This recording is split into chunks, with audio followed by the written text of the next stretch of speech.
On September 9th, the U.S. House of Representatives passed the Taiwan Conflict Deterrence Act. The bill stipulates that if Beijing is about to attack Taiwan, the U.S. Department of the Treasury must disclose the illegal assets of Chinese senior officials in accordance with the law, including members of the Politburo Standing Committee, members of the Politburo, and members of the Central Committee who perform public duties that affect Taiwan, as well as their immediate family members. It will also cut off their and their families' access to the U.S. financial system and freeze their assets.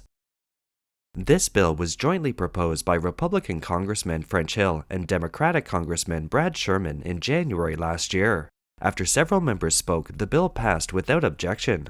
At a time when the Chinese youth face a 17% unemployment rate and Xi has failed to deliver a social safety net and families are battered by sinking real estate debt, let these corrupt officials explain to ordinary Chinese citizens how they acquired their riches on a government salary. It is time for China to give up the idea of intimidating the people of Taiwan and to recognize that America's response will involve the military, will involve broad-based economic response, and will involve very personal economic disclosures in response. Once the U.S. makes the assets of the Chinese party leaders and Politburo Standing Committee members public, the effect will be like a huge atomic bomb detonating in mainland China, which will cause a huge shockwave and is what Chinese officials at all levels fear the most. First, the CCP's great myth will be completely bankrupt. Second, the Chinese people's perception of the CCP will have the most basic negative basis. Third, Xi Jinping will lose control over 90 million party members. Finally, China will lose its space for activities in the international community. Why do we say so? Let us introduce it to you from the following aspects. Which senior Chinese officials hid their wealth overseas? According to a report by the Washington Times on June 9th this year, the Congressional Research Service (CRS) released an important report on the hidden wealth of senior CCP officials in Washington. The report involves Chinese leader Xi Jinping, the 205-member Central Committee, 25 members of the Politburo, and 7 members of the Politburo Standing Committee, as well as local officials from 23 provinces, 5 autonomous regions, and 4 municipalities. Taking Xi Jinping as an example, the report said that by 2012, Xi had accumulated at least $376 million in corporate investments, an 18% indirect stake in a rare earth mining company worth more than $311 million, and a $20.2 million stake in a technology company with a total amount of $707.2 million in corruption. Most of this wealth is in the names of Xi's eldest sister Qi Chaoqiao, brother-in-law Deng Jiagui, and their daughter Zhang Yannan. Of course, at the end of 2012, Xi Jinping had just become the leader of the Communist Party of China and the president of China and was far from reaching the pinnacle of power. In addition, a report from France International Radio entitled "Investigation Report: China's Princelings Hid Huge Wealth Overseas" showed the results of the International Consortium of Investigative Journalists' analysis of 2.5 million secret documents were shocking. Documents show that Xi Jinping's brother-in-law Deng Jiagui owns 50% of the company's assets in the Virgin Islands, which is called Excellence Effort Property Development. Wen Jiabao's son, Wen Yunsong, also established a company in the Virgin Islands in 2006. He is the sole owner and shareholder of this company. In addition, Li Peng's daughter Li Xiaolin, Deng Xiaoping's son-in-law Wu Jianchang, Yi Jianying's nephew Yi Xuanji, and former People's Bank of China president Da Xianglong's son-in-law Che Feng all have companies in the British Virgin Islands. Data shows that since 2000, assets of about US $1 trillion to US $4 trillion have been remitted from mainland China, and their destinations are unknown. However, since senior Chinese Communist Party officials and their families are reluctant to disclose their assets, Chinese people do not know how these people use overseas institutions to transfer funds or deposits. How much wealth do Chinese senior officials have hidden overseas? According to a report by Hong Kong's Zhongming magazine, based on multiple research reports from the State Council Research Office and the National Development and Reform Commission, China has lost more than 102.7 trillion yuan in assets overseas. The main assets hidden in the West include properties, residences, commercial buildings, companies, bonds, account funds, etc. in the host country. Hong Kong businessman Yuan Gongyi also disclosed to the overseas Chinese website that the assets of senior CCP officials abroad are conservatively estimated to be more than 10 trillion US dollars. The wealth controlled by Jiang Zemin's family alone is at least 1 trillion US dollars overseas, and 500 billion US dollars have been laundered. Although these data are very shocking, they are just the tip of the iceberg of the wealth hidden abroad by the privileged class.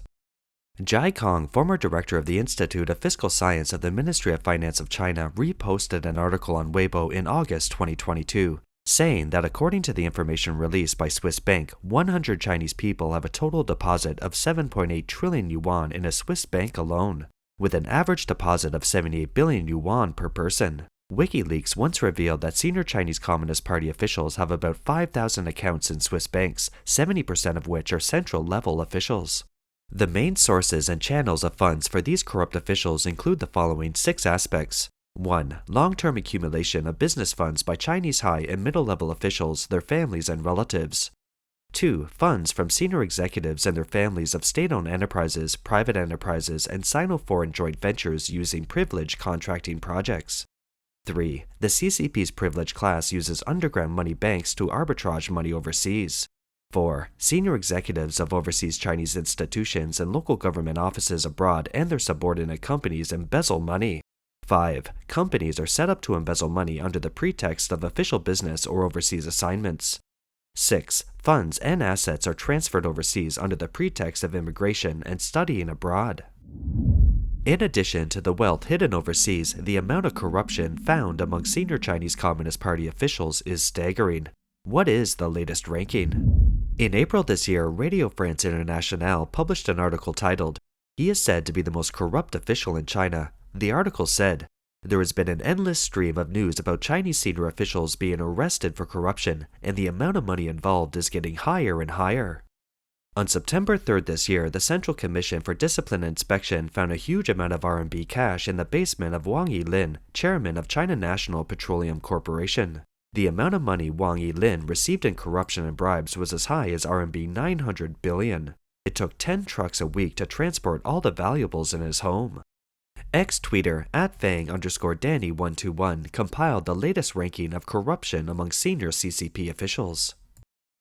First, Chen Yaoming, member of the party committee and director of China Banknote Printing and Minting Corporation, privately printed 2 trillion RMB. Second, Fan Jishang, former vice secretary of the party committee and chairman of China Power Construction Group, is suspected of accepting bribes of RMB 970 billion. Third, Wang Yilin, former chairman of China National Offshore Oil Corporation, is suspected of embezzling RMB 900 billion. Fourth, Fan Yifei, former deputy governor of the People's Bank of China, embezzled nearly RMB 800 billion. Fifth, Li Chu-yuan, former secretary of the party committee and chairman of Guangzhou Pharmaceutical Group Company Limited, is suspected of embezzling RMB 500 billion. In today's Chinese society, no official is not corrupt, and corruption levels range from hundreds of billions to millions. Let's take a look at the real scenes of several CCP officials who were arrested for corruption. Liu Jushu, former general manager of Hushan Investment Group in Chongqing, Sichuan Province, was arrested and sentenced in February 2023 for embezzling public funds and accepting huge bribes. He cried and said that he realized that the most important thing in life was not an official position, but freedom. But it was too late. "I was wrong. I no longer have freedom. The most important thing in life is freedom and health, not how high an official position you hold or how much money you make. The greatest happiness is freedom. My motivation for joining the Chinese Communist Party was not very pure. My purpose was to become a high-ranking official and make more money." Former director of the Taijiang County Administration of Guizhou National Geological Park, Yunnan Province, Zhou Changshu. In February 2023, she used her official position to illegally embezzle public property. The embezzlement started from a few thousand yuan to 400,000 or 500,000 yuan. She said painfully, "I am sorry for the party and the people. I regret it so much. I took the money and never thought I would be arrested today. I thought I was very smart and had good reasons to forge receipts. I started by embezzling a few thousand to tens of thousands of RMB. Finally, the embezzlement amount reached 400,000 to 500,000 RMB. I feel so sorry for the party, the people, and my parents." Lan Zhenghui, former deputy director of Chengdu City Planning and Natural Resources, Sichuan Province, used his position to gain huge profits in real estate development in February 2024. After being arrested, he said, "I looked very glorious. In fact, my heart is full of fear." Over the past 20 years, I've been very successful on the surface, but I am full of fear. I have been involved in politics and business, meaning I am both an official and a rich man. I think I caused all this myself. Xu Yiwu, former director of the Jiangsu Wuxi Safety Supervision Bureau, lost his freedom in March 2021 for accepting bribes. He cried and confessed, saying he didn't dare touch it for half a year when he received the first sum of money.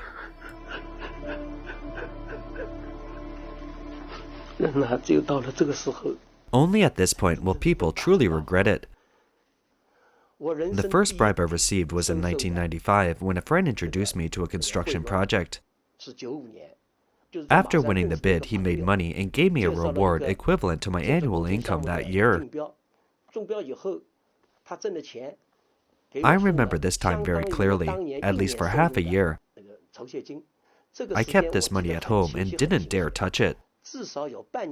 In the face of these visible and tangible temptations of huge profits, it only takes a thought to go astray. But the result is a world of difference. There is no love without fate or reason in the world. If someone gives you money, his money does not fall from the sky. He must have his purpose. If you don't want others to know, don't do it. To be honest, after accepting bribes for so many years, my heart has never been at peace.